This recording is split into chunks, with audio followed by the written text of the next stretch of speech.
The Big Ten Network's hometown of Chicago, Illinois. The calm before the storm. Players and fans from all 14 Big Ten teams set to descend on this world-class city. The conference tourney starts tomorrow, but we got some business to take care of first. As we welcome you in, it is Big Ten Today, presented by Gatorade. We are high above our Big Ten Network studios at 600 West. We have an amazing view of our fabulous city here behind us. Dave Revson, Raphael Davis, and Trent Meacham. And guys, pretty exciting day. We hand out the Big Ten Awards. We've been talking about these all year, and this is the day we get to reveal it. Big time day for the players. Players work all season long, all off season long to be able to be in a position to hear their name called on this type of day. It should be exciting for the guys. And then all these players are coming here to Chicago. You know, I'm an Illinois kid growing up here. This is where you came to test yourself, to prove yourself, one of the best basketball cities in the world. It's great to be here.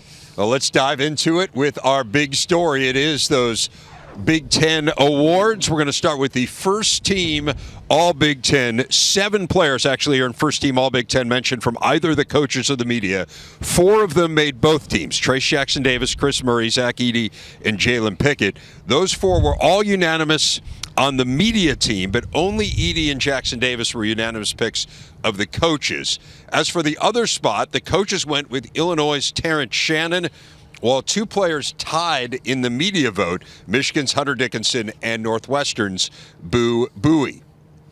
The player of the year is Purdue's Zach Edey. No great surprise. Edey leads the Big Ten in scoring and rebounding. He's in the top 8 nationally in both of those categories. Has posted 23 double-doubles and is tied for the national lead. Has topped 30 points on 6 different occasions. Fellas, interested in your reaction here. I think you could have made an argument for Trayce Jackson-Davis. That was the other guy who was in the discussion here.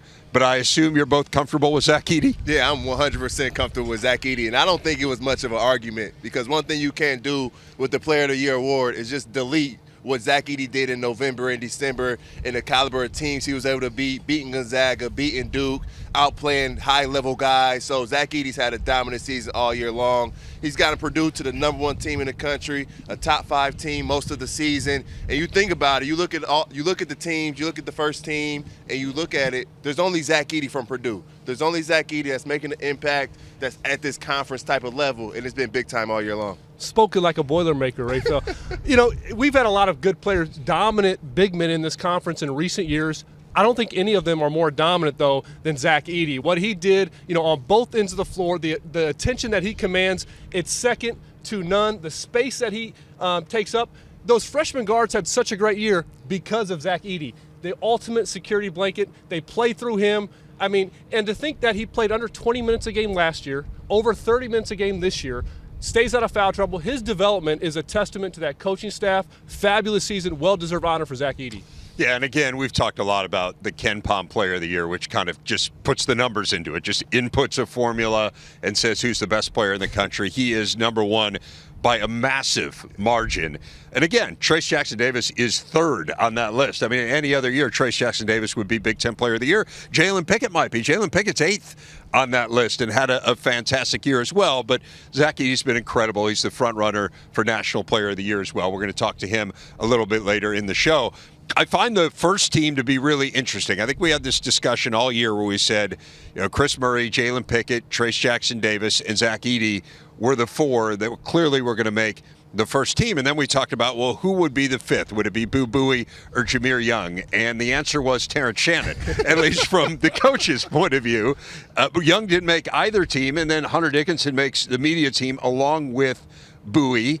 As you look through those teams, what stands out to you about who did make the first team and perhaps to a certain extent who didn't? I really think Boo Buie should have got a look for the first team from the coaches. I mean, you think about it, Boo Buie could leave Northwestern as one of the best players to ever play at the university. He's gotten them to the #2 seed in the Big Ten, where they were projected to be the 13th team in the Big Ten in the conference. And what he's done during conference season has been special, averaging 19 points a game during conference. And you look at Terrence Shannon, he's a great player. He does a lot of great things for Illinois, but his numbers dropped during conference, dropped down to around 16 points a game. And then Matt Meyer stepped his play up during conference. He was averaging around 15 points a game. So when Chase Aldee started to take that dip, Boo Buie excelled and really played well. And when they needed to win games, if you take Boo Buie off of that team, Northwestern wouldn't be in this position. I'm going to give Boo some more love because the coaches didn't, today.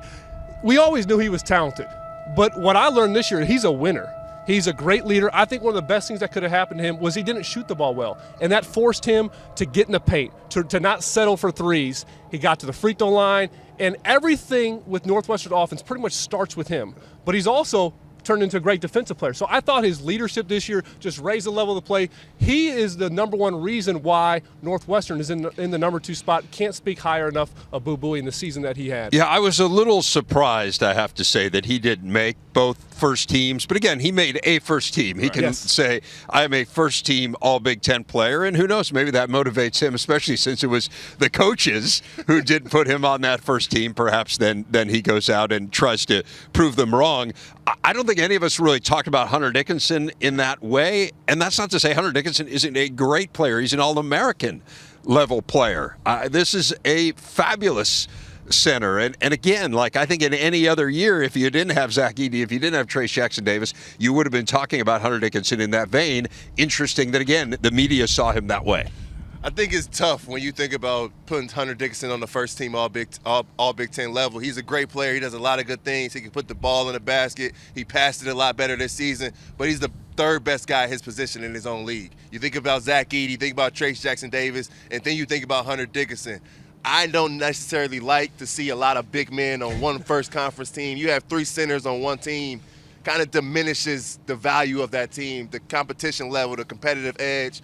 Because if you put Hunter Dickinson on that first team along with Zach Edey, although Zach Edey wins Player of the Year, it looks as though they had the same caliber type of season, and Zach Edey was way more dominant at that center position. I'm okay with Trace Jackson-Davis making the first team along with Zach Edey because Trace Jackson-Davis is more of a forward. He plays more of a forward. Chris Murray's a wing, and then you got 2 guards. I think that's how teams should be organized. I'm not mad about that, Rafa. I will say I thought Jameer Young could have been on this team. Yeah. He was the spearhead, the motor, the engine for Maryland. Nobody expected him, and what he did was phenomenal this year. And I'm going to go to another guard, Jalen Pickett. I thought he had the best performance of the year, 41 and 8 assists against Illinois, 15 for 20 from the field.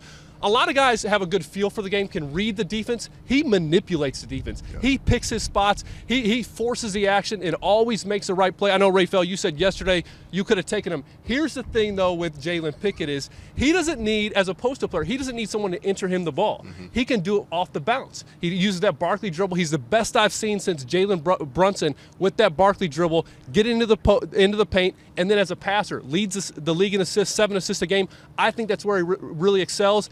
He's made for March. I'm excited to see him in this Big Ten tournament. And then one more thing about Jameer Young is when you play Maryland, you have to prepare for Jameer Young. And then everything starts with Jameer Young. When you play Michigan, there's been times where Kobe Buffkin's been the best player on that team. Jet Howard's been the best player on that team. So when you have a team that really goes off of just one guy and that one guy gets the job done, he's got to get a little more respect at the end of the day. Jameer Young's the TJD guard version. Dynamic, explosive lefty, love his game. And then I'm taking Jalen Pickett's ball. He's not dribbling, posting me up. He's not backing me down. I'm taking his ball.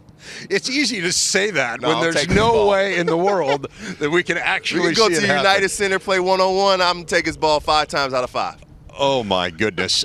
Speaking of the United Center, that's where we're headed tomorrow. And as you look at the bracket, as the Big Ten tourney tips off, you've got Purdue, Northwestern, Indiana, and Michigan State ending up with the double byes. Those teams don't make their tourney debut until Friday. 2 games tomorrow, Ohio State, Wisconsin, and Minnesota, Nebraska. And then 2 matchups already set for Thursday, Rutgers and Michigan, and Penn State and Illinois. If you are watching the show, you probably don't need me to tell you that it was a bit of a crazy year. Our big stat brought to you by Gatorade, showing just how crazy 10 of the 14 teams won at least 10 conference games. That is the most ever. We had 4 more games decided by 5 points or fewer than any other league. 29 decided by 3 or fewer. 13 in overtime. To summarize, it was very evenly matched. And so, Trent, as we look ahead to the tournament, I look at this as the most wide open tournament in all the time we've been doing this, 16th year here of the Big Ten Network. Just no sense at all of who's going to emerge, and I think that's what's going to make it so much fun. I kind of bucket some of these teams, and some of the teams that finish lower in the standings, Minnesota, Nebraska, Ohio State, they're trending up right now. They're playing really well. And then you have a slew of teams that are fighting for the NCAA tournament lives, Wisconsin, Rutgers, Penn State, Michigan. You know they're going to bring it. And then you have all these teams in the middle of the pack that have kind of been up and down, and I think the name of the game for Illinois, for Iowa, for Michigan State is consistency. I like those teams advancing, but they can do it one night. Can they do it again the next night against another quality opponent? I just like how everybody has something to play for in this tournament. Even Purdue, the number 1 seed, you just won a Big Ten championship, but they're playing for a number 1 seed in the NCAA championship. You even go as far as looking at Nebraska. You look at Nebraska's schedule, you look at their wins and their quad 1 wins and their quad 3 and 4 wins and their schedule in that time. It's not that bad. They don't have any bad losses. They go on the road, they lose to St. John's, they lose by double figures at Maryland, but then they beat Maryland at home. So if they were able to put together a couple wins and beat some good teams, maybe they're in the bubble with some teams around them lose. Wisconsin has to win to be able to get there. Penn State has to win to be able to get there. All of these teams are playing at a high level. And then you look around. You look at Zach Edey. You look at Trace Jackson-Davis, Boo Buie, Jalen Pickett, and these guys. When's the last time in this league where you had so many guys that could end up leaving their school as the best player to ever play at their university? It should make for a big-time weekend. Whoever's going to win, it's going to be tough. Last season, we saw Keegan Murray really step up his game and his emerge as he was the clear-cut best player in this tournament. We're honoring the best players over the course of this season. We're going to see the second and third teams. Who is going to raise their game? That's what I'm looking forward to take their team to the title this weekend. Yeah, it should be absolutely fascinating, and Iowa did it in kind of rare form last year, winning 4 games in 4 days. It's not something that we typically see in the Big Ten tournament, but I would say this year, again, kind of more than any other. I mean, I don't necessarily look at the top 4 as being head and shoulders above everyone else. If we were going into Sunday and you could be second or you could be ninth, I mean, if you have a team win 4 in 4 days, I don't think any of us would be surprised this year. I mean, I wouldn't be surprised at all to be 4 in 4 days. You even look at Ohio State starting on Wednesday. They're 13th best team in this league record-wise, but their schedule and their record does not match their talent level. You look at Bruce Thornton over the last 3 games. He's been averaging 17 points a game, playing at a high level. He's figured some things out. It's starting to slow down for him. Bryce Sensabaugh scored 20 points 3 of the last 5 games. If they get hot and they're rolling well offensively and they lock in on the defensive end, I would not be surprised if Ohio State was able to make it to Sunday because they're that talented on the offensive end. I don't think anything would shock me. You mentioned Ohio State. Bruce Thornton is reemerged as one of the best freshmen in the league. I look at Nebraska. This team plays totally different than how they did a month ago. Now they spread the floor with shooters. Keisei Tominaga, Lawrence. These guys can really shoot the rock. They have a couple big, versatile playmakers, Derek Walker, Sam Greasley, just a tough matchup. You get in a tournament setting, less time to prepare. I think the Cornhuskers are a tough matchup, but you go down the line.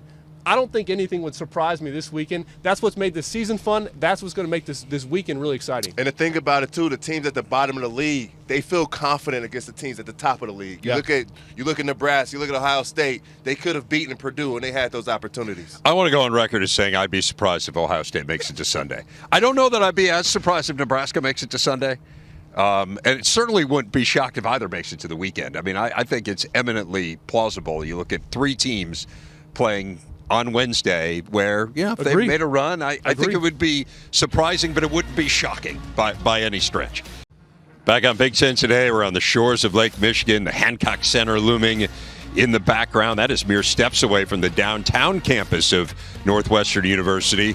Quite a story unfolded about a dozen miles north of there on the Evanston campus, and it led to Northwestern's Chris Collins being named the Big Ten Coach of the Year. The choice of both the media and his fellow coaches led Northwestern to a school record 12 conference wins, finished in the top 2 in the Big Ten standings for the first time since 1959. 7 quad 1 wins, including their first ever win over a number 1 team. All this for a group that was picked 13th in the league in the preseason. Chris Collins is our big interview. He joins us now. Chris, congratulations. And let me just ask you first, how did this happen? I'm still trying to figure it out myself. It is a true testament to belief, to having confidence, resiliency. We've had a tough group of guys that, they didn't want to believe the narrative that was talked about them early in the season or before the season. They believed we had enough. We focused on the defensive end of the floor. We had 2 star players in Bowie and Edey that led the way, and everybody else played their roles, and not only played in their roles, but starred in their roles. And terrific staff, behind me. And it's humbling, when you're in a conference like the Big Ten and the coaches that you're a part of, to be recognized by your peers for a job well done is something that is really humbling. Chris, if someone were to say to you right now, and of course there's still a lot of this story still to be written, but what's the highlight? Like, what's the one moment that pops into your head that just kind of defines what happened this season? Probably the Purdue game, at home. There was so much made of how we couldn't really close games. And we were down by 8 with under 4 minutes to go. And the atmosphere in that building, it was Super Bowl Sunday, incredible environment, to be able to come back and win that game and kind of beat the number 1 team in the country in our conference. I think it kind of stamped what we'd been doing all year long and gave our guys the confidence that, hey, we can play with anybody out there. And it was just a special afternoon. There's a new award in the Big Ten this year. It is the Howard Moore Assistant Coach of the Year, and it went to your assistant, Chris Lowry. Chris was hired, of course, from Bruce Weber's staff at Kansas State after Coach Weber retired after last season and has really helped you overhaul your defense. Give us a sense of what Chris Lowry has meant to this build this year.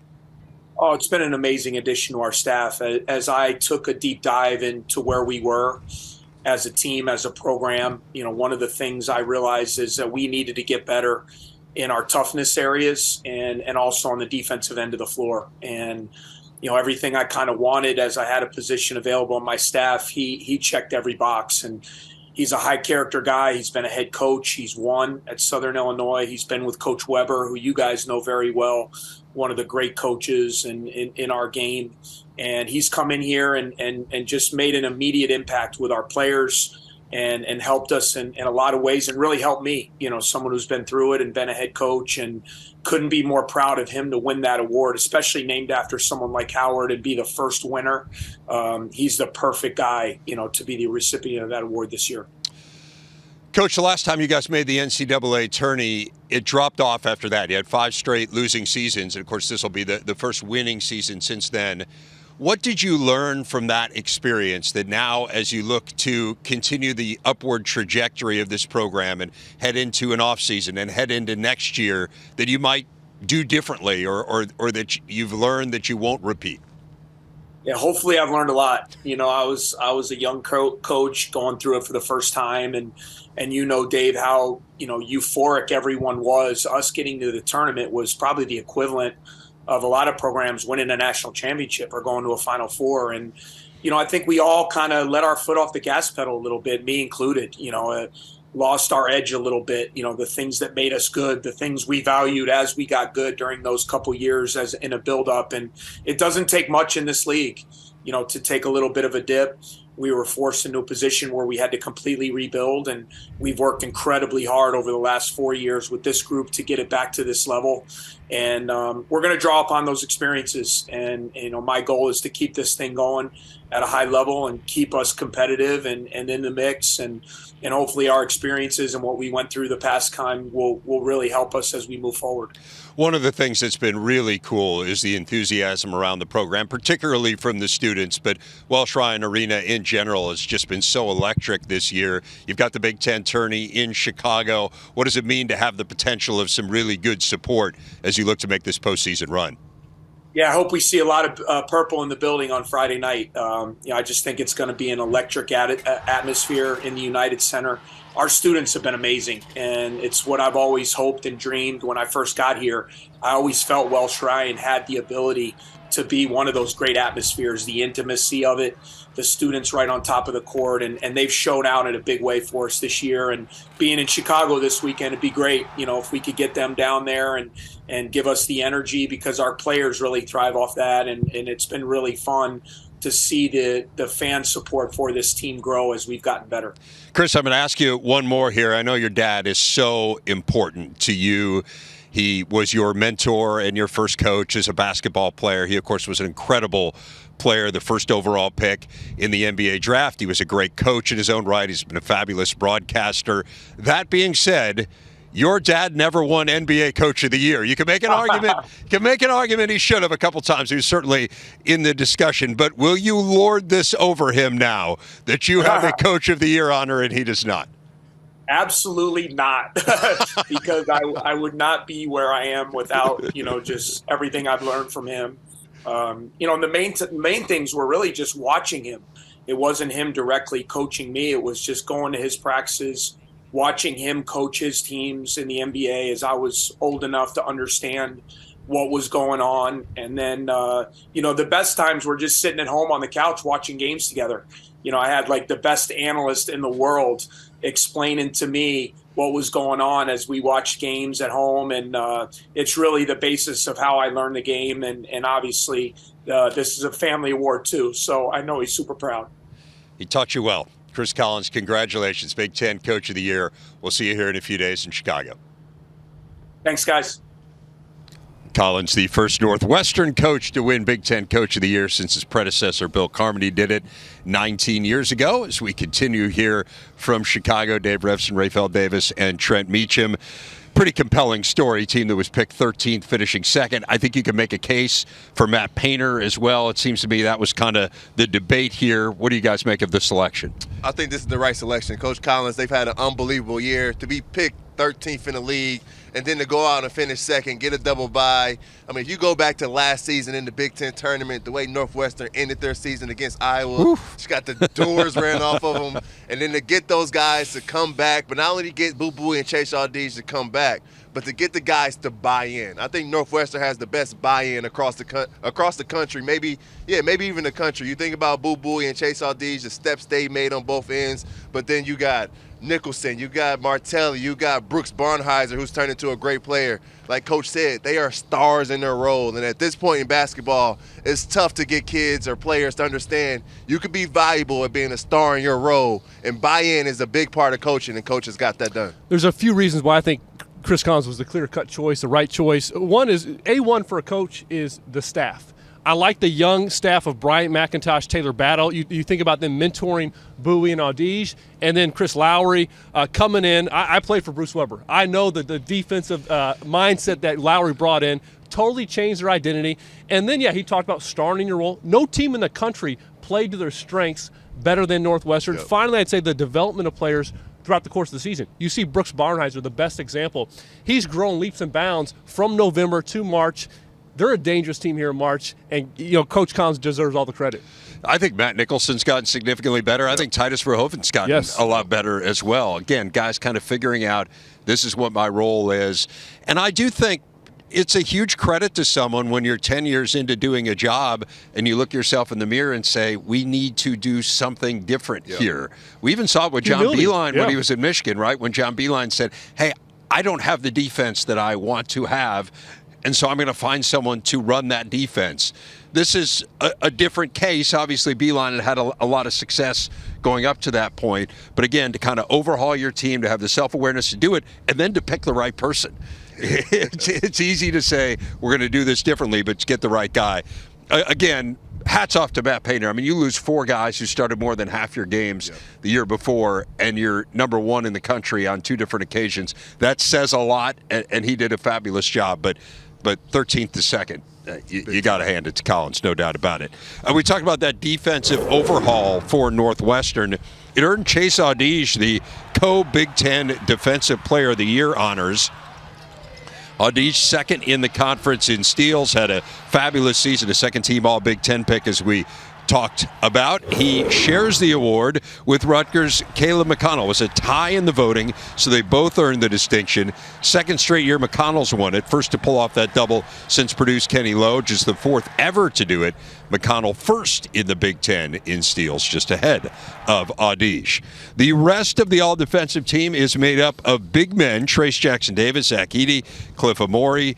Those 3 in that order are the conference's top shot blockers, with Jackson-Davis ranking 6th in the nation in that category. Raphael, you won this award. Thoughts on it being split between Aldige and McConnell? I feel like me and A.J. Hammond should have split it the second year after I won it. The coaches are voting that way. But I got to give a lot of credit to Caleb McConnell. He joins rare air with this award. I think of guys like Kenny Lowe, like you mentioned, like a Chris Kramer, guys that really defended at a high level, game in, game out, took responsibility for that end. And then Chase Aldige guarded the best player every single game. He didn't have as much help as Caleb McConnell around him on the defensive end, but he took the challenge and he was up for it. He had a spectacular season growing on the defensive end. both McConnell and Edey, what makes them special is they're great one-on-one defenders, but also team defenders. They disrupt the opposing defenses like none other. I think, though, the best defender in my eyes, TJD. And that's why I think he's going to be a great NBA player, because he can defend all 5 positions. He's fantastic on that end of the floor. And one quick note about Zach Edey. We talked all season about it. It's been so impressive how Zach Edey's been able to stay out of foul trouble. End of the season, 68 blocks, only 50 fouls. He was big time on that end of the floor. Oh, you're talking about Zach Edey and his defense, a well-rounded player if there ever was one.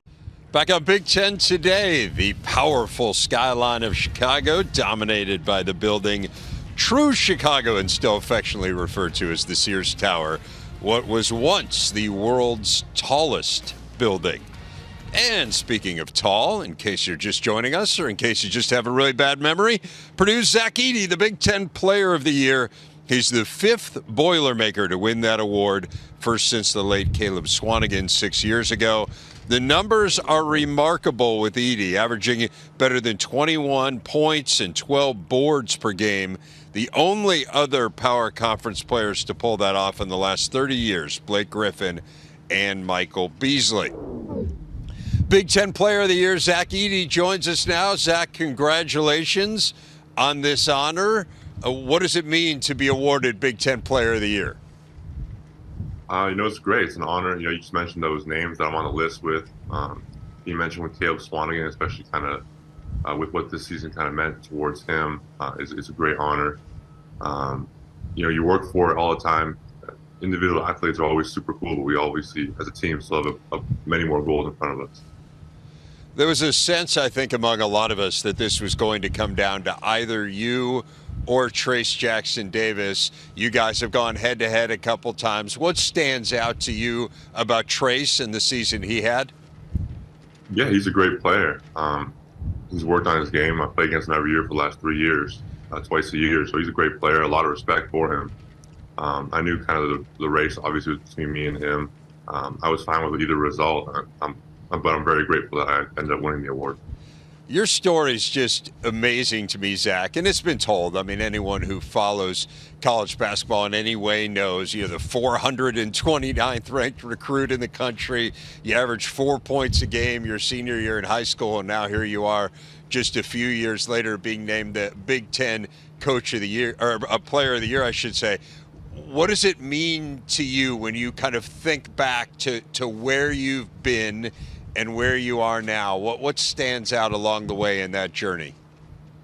It's been a crazy journey. I have Purdue to thank. I owe Coach Painter everything. I owe Coach Brantley everything. They've really worked with me. They've stuck with me. They believed in me when not a lot of coaches believed in me. I think the only other offer from the Big Ten, only other school that offered me was Minnesota. So there was 2 teams in the conference that thought I was good enough to play at this level, and here I am. I ended up winning the Big Ten Player of the Year. So it's been a crazy journey. It's looked super fast on the outside, but living through it every day has been a slow journey, and progressively, but it's been great. It's funny when you talk about players who are under recruited, a lot of them kind of wear that as a chip on their shoulder. But I mean, for you, you'd only played a couple of years of organized basketball. Did you see it as a slight or more just an indication of how much development you still had to do?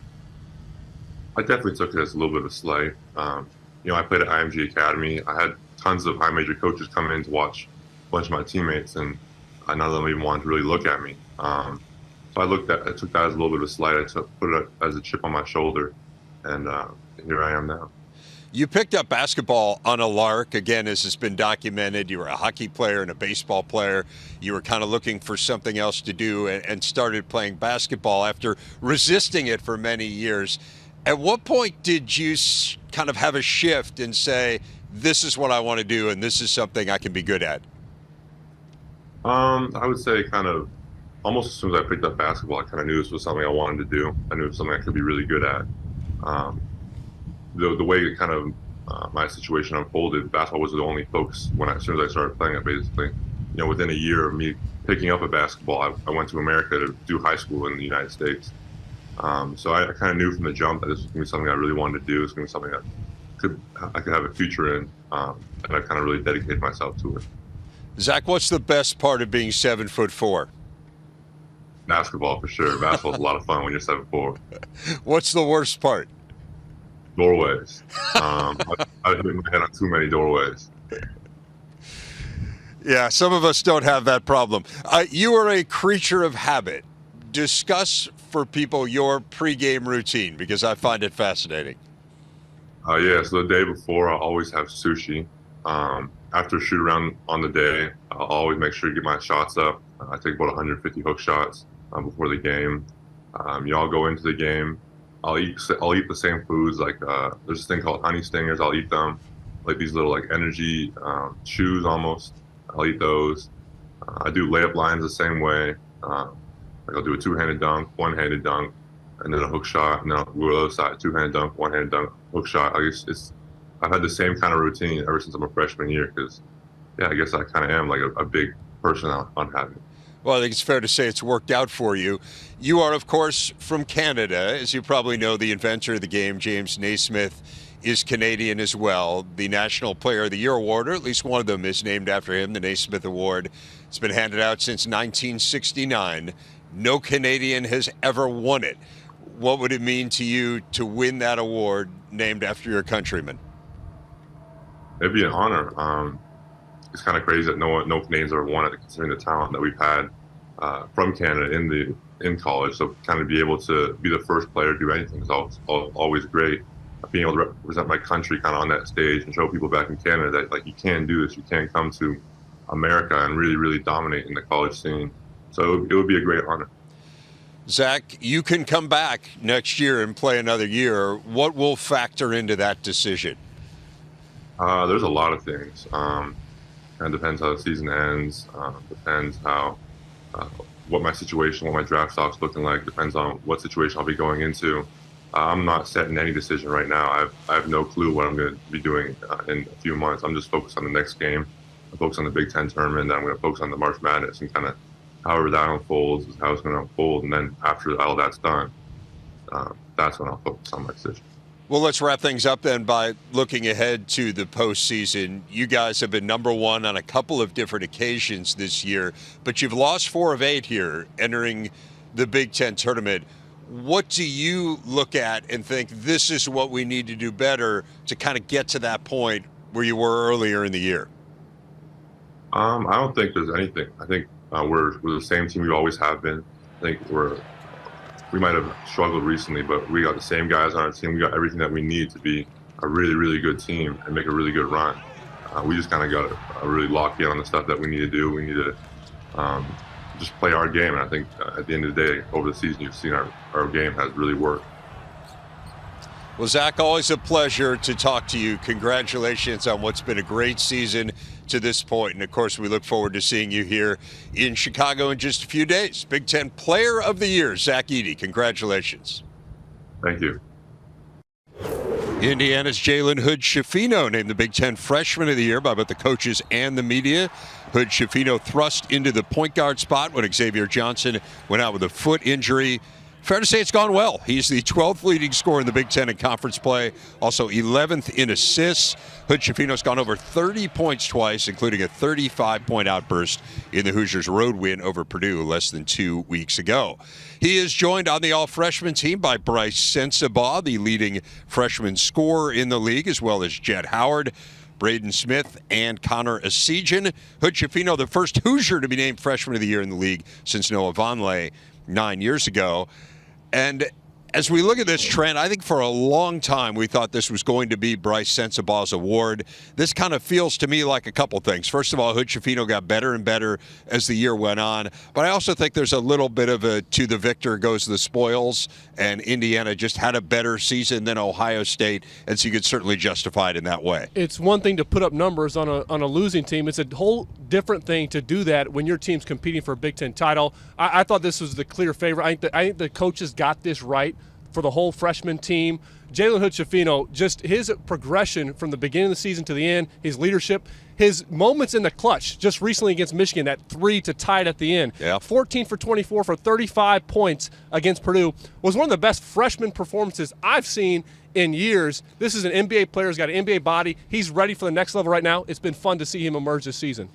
I've been going to Mackey Arena half of my life. over 14 years. And you think about it, I've never seen a performance like Jalen Hood-Schifino had at Mackey Arena. He went on the road in a tough environment, gave him a 35-piece chicken dinner, got his way every single time. His ability to get to his spot, get to that right hand, get to the elbow, and pull up and make that jump shot is so special. He has the ball in his hands all game long. He's making decisions. He's grown throughout the season. It seems like every game he takes a step, whether for scoring, decision-making, on a defensive end. He's really turned himself into a really good player. He should be a lottery pick in this upcoming draft. This is a case, too, where the recruiting services got it right, guys. 24/7, their recruiting rankings, number one rated recruit heading into the Big Ten, Jalen Hood-Schifino, and he comes through and is the Big Ten Freshman of the Year.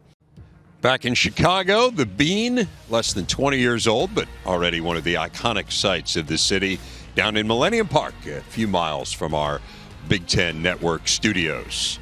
Continuing to hand out the awards, Iowa's Peyton Sanford, the Big Ten Sixth Man of the Year. He scored better than 20 points on 6 different occasions this season, coming off the bench to do so in all 6. He's a prolific three-point shooter, having hit 4 or more trays on 5 different occasions. Sanford averaging better than 10 points per game for the conference's highest scoring team.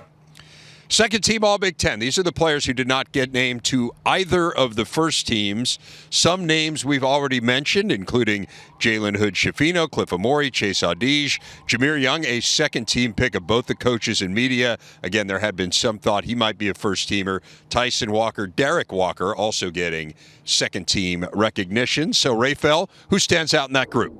Derek Walker. I commend Derek Walker. He could have left Nebraska after last season, finishing 13th in the league, could have just went and started life, started a family or something. But Derek Walker stuck around, and he stayed not only to help his team but help his coach. He won games. They're in a great position going into the Big Ten tournament. You got to love when the guy sticks into a program. They're in rough spots. He could have left, but he decided to stay there and fix what was going on. He's going to end up leaving Nebraska in a better place than when he came into it, and that's what you always want to do. I like the Walker selection, so I'm going to go to the other Walker, Tyson Walker, almost 15 a game, went for over 30 twice, one of the best clutch time players that we have in our league. You know, despite he's only about 6 feet tall, he's got the best pull-up game in the conference. A really tough, talented shot maker, can play with the ball, can play off the ball, off screens. He's had a fabulous season.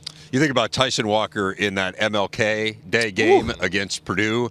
I mean, had it not been for Zach Edey's heroics, I think that's a game. It was a game we talked about all year, but we would have been talking about it in a different vein just because of how good Tyson Walker was. I agree with you, by the way, on Derek Walker. I think he's a great story. He's their leading scorer and rebounder. Averages more than 4 assists per game in conference play. Yeah. I mean, that's remarkable. And you were talking about starting life. This is a guy who has started his own trucking company already. That's cool. He's in his 6th year in college. You want to talk about that extra COVID year and what it did for people. It gave him an opportunity to have this season. And as you guys say, to put Nebraska now on a track where they can get this program headed in the right direction. He may not bear the fruits of that this year. Maybe they get to the NIT. I think it would be a fabulous story if they do, but he'll be able to look back on it if Fred Hoiberg's having great success 3, 4, 10 years from now and say we were part of the team that turned that around. It reminds me a lot of a John Octius at Purdue. He came in as a 5th-year guy, transferred in, and we had a lot of freshmen. We had P.J. Thompson, Isaac Haas, Vince Edwards, and those guys, and they really learned a lot from the veteran. And you got Jamarcus Lawrence, you got C.J. Wilcher, and those young guys out there in Nebraska. They're learning from Derek Walker. They're experiencing what Nebraska culture is because they see their leader every day. The young guys look to the veterans, and when your leader is doing the right thing every day, those young guys have no option. Another veteran guy, Chase Audige for Northwestern, I think. You know, he's struggled towards the end of the season, but, man, he sets the tone for them defensively. He's had a big-time season. I expect him. I'm prepared for him to really turn it up here in Chicago this week. Yeah, it has been a little bit of a struggle on the offensive end. We already saw his award on the defensive end. Obviously, he has been really the focal point of that massive turnaround for them defensively. The third-team picks, they include Matthew Meyer of Illinois. Iowa's Philip Rabracha. He took some huge steps this year. Sensabaugh, Howard, along with Howard's teammate Kobe Buffkin, Michigan State's A.J. Hogard. Thoughts on this group here, Raphael? Kobe Buffkin's been outstanding to finish the season, averaging averaging 23 points over the last 3 games. He's really starting to come into his own. He's showing people why he came out of high school as a McDonald's All-American. He's getting a job done on the offensive end, and then on the defensive end, he's taking the challenge, guarding the best wing of the opposing team. He's doing a lot for this Michigan team, and it can't be understated.